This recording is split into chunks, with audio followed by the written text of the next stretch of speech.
Hi there and welcome to another episode of Check It Out, What's New at Your Library. I'm Matt Williams, librarian here at Pike Road Branch Library, which you see around me. Today we're here to listen to the author B. Coyne, who's written a book called Treading Water on Ripple Creek Farm, Lily. It's set in North Alabama during the Great Depression and World War II. In the series, prospective series, she hasn't written the other books yet, we'll follow one family as just trying to get by, treading water, almost literally and figuratively, in a farming community during the pre-war era. Bee was here to talk to the kids about the book, and she also brought a bunch of friends with her who have brought games and even brought a butter churn. And we made butter here in the library, and then our kids went to the meeting room and ate it, which was awesome. We have even one of our volunteers who's taken an entire stick of butter home, so that was really cool. And we hope you get an idea of just how much fun we had here at our event here at the library, and I hope you enjoy it. And here comes Bee. Most of people think of Alabama and the South as the beginning of the civil rights issues in the 60s. But there was a wonderful time before then when there was no power in the rural areas, and not too many, only the big cities had power then. And people lived on farms, and this series about Ripple Creek Farm is about a family that lived up in North Alabama, and they lived on the farm, and they worked the farm, and they had no power. I cover about 10 years in the series, so in the last book they will get power, but they had to work the property, and they had to can their foods, and they had to kill their animals, and they didn't have blow dryers or showers or even inside toilets. So it's a real fun time to read about, and it's historical. And back then there was not a lot of different denominational churches. There was one church in the area, and everyone went to the church. And the church was the center of everything. They celebrated their good crops there. They celebrated tragedies there. I mean, they came together when something bad happened too. But they had their socials there. They had singings, and they had cakewalks where the young women would bake the cakes and the young men would purchase the cakes, and it would help pay the pastor for having the church. And they also built the church themselves. They cut the property from one of the farmers' land, and the community all came together and built the church. So this book is Treading Water on Ripple Creek Farm, and it's told by the oldest child. Her name is Lily.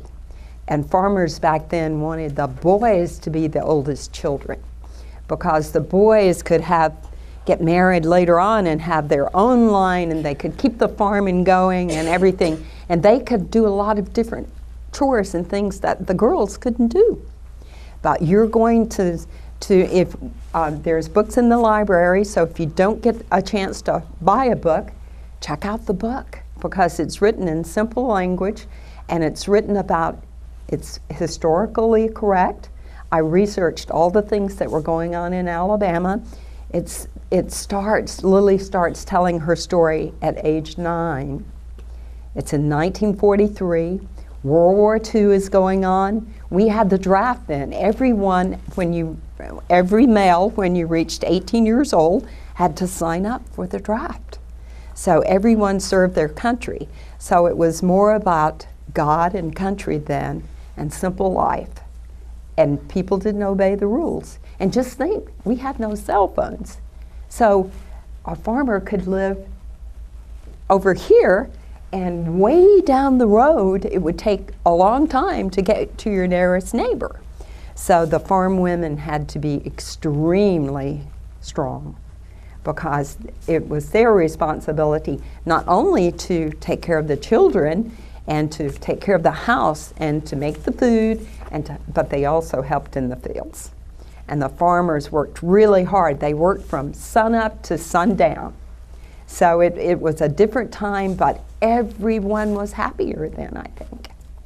So I'm going to read you a little snippet from the book now, and then we'll talk about the characters, and then we'll go into to some of the games. The games that I've brought today are marbles and jacks and dropping a clothespin in a milk jar, I have no which idea is, what that is. pardon? I have no idea what that is. Well, we're going to show you. I don't know And, what those are. and then we're going to show you how to churn, how to make butter. And my sister's got that. She needs lots of help for that. But first, let me read you just a brief little section from the book. So one of the things that people had to live with back then was there were a lot of snakes around. So, and they did their washing since they didn't have any power. They didn't have washing machines and dryers. They did their wash by rubbing on a rub board and getting their water either from a creek or from a lake. In this particular, Lily's parents had a dug well. So what I'm going to read you today, they had two wash spots. One was in the pasture, in the pond, and they also used that pond to swim in. But this particular episode from the book that I'm reading from, they were at the dug well. So I'm going to read it to you real quick. Not more than 5 minutes could have passed while I, meaning Lily, hung the clothes on the line and had my back to everyone. Skip, which was their dog, barked, showing his teeth, and growled. Tom, who was one of Lily's younger siblings. At this time there was Lily, Anna, Tom, and David. So that's who was around then. That's how many children were in the family. Tom was standing on the back side of the water hole made by the rain runoff. It had come a big rain and water had collected close to the dug well. Skip had positioned himself between Tom and the water hole. The dog was pushing on the boy with his rear and barking at something in the water. Mama and Miss Renee looked up. Miss Renee was one of Mama's friends. Anna woke up and baby David was the baby at this time, started crying at the top of his lungs all at once. Anna grabbed the baby and yelled, "Snake!" With David in her arms, she rushed down near Mama and Miss Renee, who was looking around frantically to find something to kill the snake. Tom started to cry. Mama yelled for him to stand still. She could see that Skip was between Tom and a large, dark-colored snake with copper rings across its body, coiled on the ground, with its head darting in and out in a striking stance. Just then, Miss Renee grabbed a large stick and moved toward Tom, Skip, and the snake. Tom really lost it then. He was screaming at the top of his lungs as the snake continued to strike at Skip. Miss Renee snatched Tom and somehow lifted the 3-year-old into her arms, bounding out of the way. Skip jumped this way and that way, missing the snake's striking blows. Each time the snake's head went back into the coil after a strike, Skip went in for the attack. Skip was quick and knew the danger of a large poisonous snake. He managed to miss the strikes once, twice. On the third strike, Skip dove in for the kill. The snake struck again, this time striking Skip in the upper front leg, but the snake's bite was too late. Skip had the snake by the center of its back, near the head. Skip yelped at the pain, but held on and shook the snake as hard as he could. The snake could not hold on. Skip kept shaking the snake, violently breaking its back into several pieces. He shook it until it was dead. "Lily," Mama yelled, "run get your father and tell him to hurry and bring Pearl." What do you think had happened? Pearl was their mule. Something, like the snake had infected Skip. You're right. The snake had bit Skip.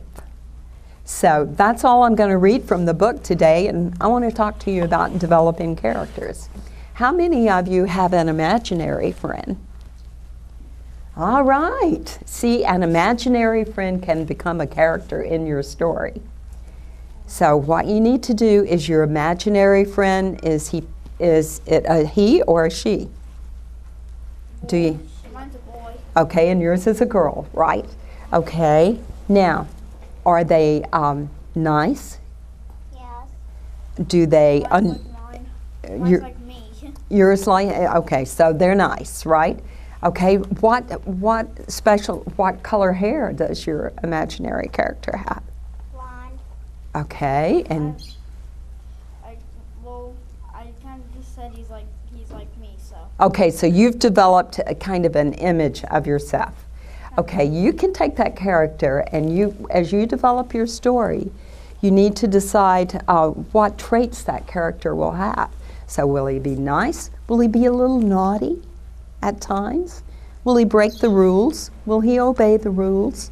And then you weave all of that into your story. So that's one way that you develop characters. And then you need to put that character into the family that you're writing about. Or if you're writing just about yourself, you can develop that character as a friend. So who wants to play some games? I think we're ready.